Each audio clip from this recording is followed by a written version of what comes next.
եւ Որդվո եւ Որդուն Սրբո ամեն։ Սիրելի հավատացյալներ, այսօրվա ճաշու ավետարանը, որ քիչ առաջ ընթերցվեց այս սրբազան բեմից, վերցված էր Հովանու ավետարանի 9-րդ գլխի 39-րդ համարից մինչև 10-րդ գլխի 10-րդ համարները, որտեղ ավետարանիչը մեզ է ներկայացնում մեր Տիրոջ եւ Փրկչի Հիսուս Քրիստոսի ունեցած զրույցներից մեկը փարիսեցիների եւ օրենքի ուսուցիչների հետ, որտեղ նրանք դատապարտում են Քրիստոսին շաբաթ օրով բժշկություն կատարելու համար եւ Քրիստոս այսպես է պատասխանում նրանց. աշխարհ եկա հայտնելու, թե ովքեր են կույրերը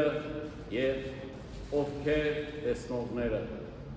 որպեսզի կույրերը տեսնեն եւ ովքեր որ կտեսնեն ուրանան։ Հստակացնելու համար Քրիստոսի այս խոսքի իմաստը եւ շարժարիթը պիտի վերադառնանք 9-րդ գլխի առաջին համարներին, որտեղ Աստվածաշունչը մեզ է ներկայացնում իծնե հույսի բժշկությունը Քրիստոսի կողմից։ Ավետարանիչը հետևյալ ձևով է ներկայացնում բժշկությունը եւ այսպես փոխանցում, երբ Հիսուսը անցնում էր, տեսավ իծնե մի կույր, որը աղաչում էր Քրիստոսին բժշկելու իրեն։ Քրիստոս կավ պատրաստեց եւ ծեփեց նրա աչքերը եւ ասավ, որ գնա եւ աչքերը լվա Սելովմանի ավազանի մեջ, եւ երբ կույրը կատարեց Քրիստոսի թելադրանքը, բացվեց նրա աչքերը եւ սկսեց տեսնել։ Բոլորը զարմացել էին այդ հրաշքի վրա։ Փարիսեցիները իրենց մոտ կանչեցին կույրին եւ սկսեցին հարց ու փորձ անել։ Կանչեցին կույրի ծնողներին եւ ստուգեցին, որ արդյոք այդ անձը իրենց որդին է, որը կույր ծնած էր, թե ոչ։ Եվ սկսեցին մեղադրել Քրիստոսին, որ շաբաթ օրով գործել էր եւ կավ էր պատրաստել եւ բուժել էր իծնե կույրին։ Այդ դեպքից հետո Հիսուս դատապարտողական վիճակով հաստատեց, թե ովքեր են կույրերը եւ ովքեր տեսնողները, որպեսզի կույրերը տեսնեն եւ ովքեր որ կտեսնեն ուրանան։ Քրիստոս ասավ փարիսեցիներից որոշներին, որ հավաքված էին իր շուրջը. եթե կույր լինեիք, մեղք պիտի չունենայիք, այսինքն չիմանայիք աշխարհի լավն ու վատը, պիտի չդատապարտվեիք, բայց քանի որ ասում եք, որ տեսնում եք, այսինքն աչք ունեք եւ կտեսնեք, բայց խորք չեք թափանցի եւ չեք տեսնում իրականությունը, կույր է եւ ձեր կույր լինելը կհաստատեք։ Ճշմարտությունը տեսնելով անթերց կույր է եւ չեք անդրադառնում ճշմարտությանը։ Ավազիկ այս է Հիսուսի դատաստանը, քանզի եթե մարդ հանդիպի Հիսուսին, ինքը դատած կլինի, եթե չտեսնենք նրա սերը, կատարած հրաշքները ինք իրենց դատել է։ Աստուծո ճշմարիտ եւ հիանալի որդին, որը եկել է փրկելու մարդկությանն իրենց մեղքի կապանքներից, այդ անձը դեպի Աստված երթալու եւ Աստված գտնելու ճշմարիտ ճանապարհի մեջ է։ Այն անձը, որ գիտակից է իր կուրությանը եւ ուզում է տեսնել եւ իմանալ ավելին,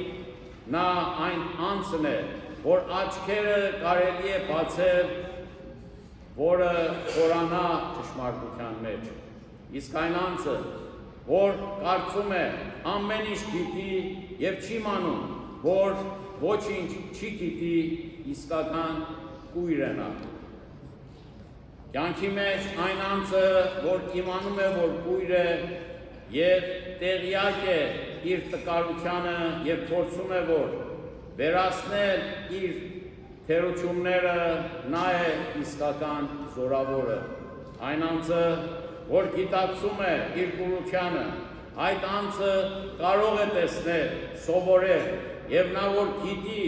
թե ինքը մեղավոր է եւ փորձում է որ իր հոգին մաքրի մեղքից, նա է որ ներում պիտի գտնի։ Մարդ որ շատ իմանա,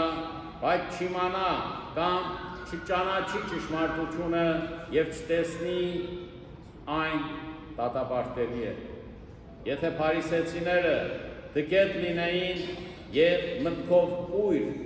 դատապարտելի չպիտի լինեին, սակայն քանի որ կասեին, որ ամեն ինչ գիտեն օրենքի մասին եւ լավ կտեսնեն ամեն ինչ, ցախողեցին Քրիստոսի մեջ ճանաչելու Աստծո ճշմարտությունը եւ որդուն կույր էին եւ դատապարտելի։ Կյանքի մեջ սովորաբար մեր հարաբերությունների ժամանակ որքան որ մեկի ճանաչենք, այնքան ավելի կտեսնենք նրա տկարությունները եւ թերությունները։ Սակայն որքան որ ճանաչենք Հիսուսին, այնքան ավելի կհիանանք ու կզարմանանք նրա կարողության ծունգի կգանք նրա առջև եւ նրա առջևը մրմնջալով պիտի ասենք Տեր, ները մեղավորիս մեղքերը։ Հիմա մենք հարց տանք մեզի, արդյոք մենք կտեսնենք, կճանաչենք Փրկիչը, կապրենք նրա սիրո պատվիրանների համաձայն, եթե այո, թող մեր աչքերը ավելի լայն բացվեն, որ ավելի լավ տեսնենք Աստվածային փառքը եւ ամբողջական ձևով նրա կամքը կատարող դառնանք այս աշխարհի վրա, որպեսզի իր թագավորությունը երկրի վրա հաստատվի եւ փառքը երկնքի մեջ։ Սիրելի ավատացյալներ, այսօր մայրերի օր է։ Մայրությունը, սիրելիներ, սրբություն է։ Մայրությունը, ես կարծում եմ, ամենից մեծ պարգևն է, որ Աստված շնորհեց կին արարածին։ Ինչ ասկի, որ ուզում է պատկանը մայրը, մայր է, պետք է հարգվի, պետք է սիրվի։ Եվ հերոսացին հայր մայրեր ես կասեմ դեր ավելի։ Մեկ հոգևորական ունենք սիրելներ, ասում էր երբ զույգերն ամուսնանում են, դառնում են այր և կին, ամուսիններ, բայց երբ զավակ են ունենում, դառնում են ծնող, այրը դառնում է հայր և կինը դառնում է մայր, և պիտի կատարի իր մայրական պարտականությունը, որը մեր մայրերը, մեր մեծ մայրերը այդ կատարել էին։ Հատկապես սիրելիներ, մեզանից շատեր եկել ենք մայր հայրենիքից և միջին արևելքից։ Այնտեղ տղամարդը պետք է աշխատեր դրսում և տան տիկինը պիտի կատարեր իր մայրական պարտականությունը, պիտի կրթեր և դաստիարակեր զավակներին։ Եվ այսօր էլ ես կարծում եմ այդպես է որոշ բացառություններով, որոնք այս երկրի մեջ երբեմն պարտավոր են այր և կին երկուսն էլ աշխատեն, որպեսզի կարողանան գոյատևեն այս երկրում և երեխաների պահելու և դաստիարակելու պարտականություն երբեմն ունում են մեծ ծնողների ուզին և երբեմն էլ օգնական բեյբիսիթեր են վարձում, որպեսզի կարողանան իրենց կյանքը վարեն, բայց երբեմն էլ սիրելիներ սխալ չհասկանաք ինձի, չափազանցության է գնում։ Այսօր տղամարդ այնքան եկամուտ ունի, որ կինը չաշխատի, բայց կինն էլ ուզում է աշխատի և իր վաստակածը բեյբիսիթերին է տալի, որ իր երեխին դաստիարակի։ Ինչու այդ մայրը ինք իր երեխային չդաստիարակի, իր ուզեցած ձևով։ Շնորհավորում եմ սիրելիներ, ձեզ բոլորիդ, բոլոր մայրերին Մաղթում եւ աղոթում եմ ձեր համար, Աստված ձեզ տա առողջություն, Աստված ձեզ տա արևշատություն, Աստված ձեզ տա երկար կյանք եւ ձեր շուքը միշտ լինի ձեր զավակների գլխին։ Թող Աստծո օրհնությունը բոլորիս վրա լինի, որով օրհնյալ եք այժմ եւ միշտ եւ հավիտյանս հավիտենից։ Ամեն։